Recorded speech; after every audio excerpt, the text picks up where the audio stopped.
या देवी सर्वभूतेषु मां सिद्धिदात्री रूपेण संस्थिता नमस्तस्यै नमस्तस्यै नमस्तस्यै नमो नमः। हे माँ सर्वत्र विराजमान और माँ सिद्धिदात्री के रूप में प्रसिद्ध अम्बे, आपको मेरा बार बार प्रणाम है या मैं आपको बारंबार प्रणाम करता हूँ। हे माँ मुझे अपनी कृपा का पात्र बनाओ। आज माँ दुर्गा की नवी शक्ति सिद्धिदात्री का दिन है। आप सभी को इस नवी शक्ति सिद्धिदात्री की ढेरों शुभकामनाएं। माँ दुर्गा जी की नवी शक्ति का नाम सिद्धिदात्री है। ये सभी प्रकार की सिद्धियों को देने वाली है। नवरात्र पूजन के 9वें दिन इनकी उपासना की जाती है। इस दिन शास्त्रीय विधि विधान और पूर्ण निष्ठा के साथ साधना करने वाले साधक को सभी सिद्धियों की प्राप्ति होती है। सृष्टि में कुछ भी उसके लिए अगम्य नहीं रह जाता है। ब्रह्मांड पर पूर्ण विजय प्राप्त करने वाले की सामर्थ्य उसमें आ जाती है। सिद्ध गंधर्व यक्षाद येरे सुरेरम सुरेरपि सेभ्या माना सदा भूयात् सिद्धिदा सिद्धिदायिनी। मार्कंडे पुराण के अनुसार अणिमा महिमा गरिमा लगिमा प्राप्ति प्राकम्य ईशित्वा और विशित्वा ये 8 सिद्धियां होती है। ब्रह्म वैवर्त पुराण के श्री कृष्ण जन्म खंड में यह संख्या 18 बताई गई है। इनके नाम इस प्रकार है। माँ सिद्धिदात्री भक्तों और साधकों को भी ये सभी सिद्धियां प्रदान करने में समर्थ है। देवी पुराण के अनुसार भगवान शिव ने इनकी कृपा से ही इन सिद्धियों को प्राप्त किया था। इनकी अनुकंपा से ही भगवान शिव का आधा शरीर देवी का हुआ था। इसी कारण वे लोक में अर्धनारीश्वर नाम से प्रसिद्ध हुए। माँ सिद्धिदात्री 4 भुजाओं वाली है।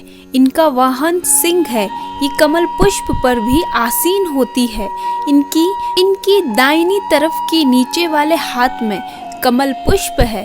प्रत्येक मनुष्य का यह कर्तव्य है कि वह माँ सिद्धिदात्री की कृपा प्राप्त करने का निरंतर प्रयत्न करे, इनकी आराधना की ओर अग्रसर रहे।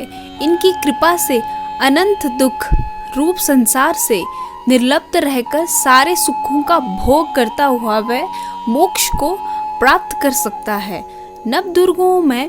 नवदुर्गाओं में माँ सिद्धिदात्री अंतिम है। अन्य 8 दुर्गों की पूजा उपासना शास्त्रीय विधि विधान के अनुसार करते हुए भक्त दुर्गा पूजा के 9वें दिन इनकी उपासना में प्रवृत्त होते हैं। इन सिद्धिदात्री माँ की उपासना पूर्ण कर लेने के बाद भक्तों और साधकों की लौकिक परलौकिक सभी प्रकार की कामनाओं की पूर्ति हो जाती है। सिद्धिदात्री माँ की कृपा पात्र भक्त के भीतर कोई ऐसी कामना शेष बचती ही नहीं जिससे वह पूर्ण करना चाहे।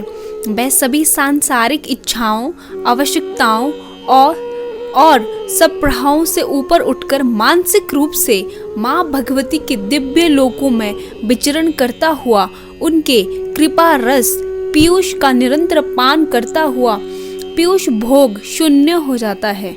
माँ भगवती का परम सानिध्य ही उसका सर्वस्व हो जाता है। इस परम पद को पाने के बाद उसे अन्य किसी भी वस्तु की आवश्यकता नहीं रह जाती है।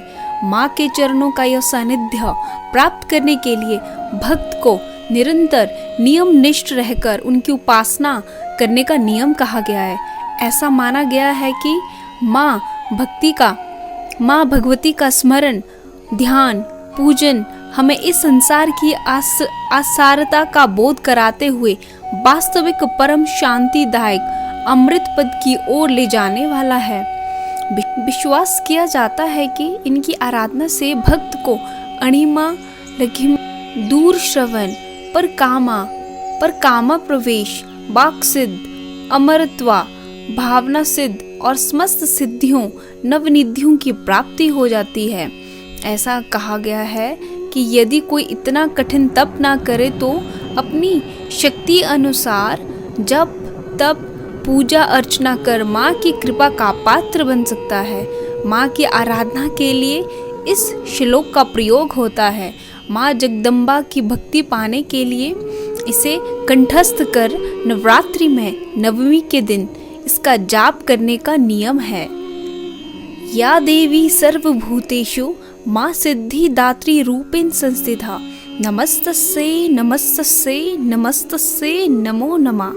इसका अर्थ है, हे माँ सर्वत्र विराजमान और माँ सिद्धिदात्री के रूप में प्रसिद्ध अम्बे, आपको मेरा बार बार प्रणाम है या मैं आपको बारंबार प्रणाम करता हूँ। हे माँ मुझे अपनी कृपा का पात्र बनाओ। ये माँ दुर्गे सिद्धिदात्री की महिमा की गाथा थी। सिद्धियों को देने वाली सिद्धिदात्री माता का दिन था, पर माँ दुर्गा जी की नवी शक्ति सिद्धिदात्री की विशेष कृपा बनी रहे, आपके घर में खुशियों के भंडार भरे। जय माता दी दर्शकों।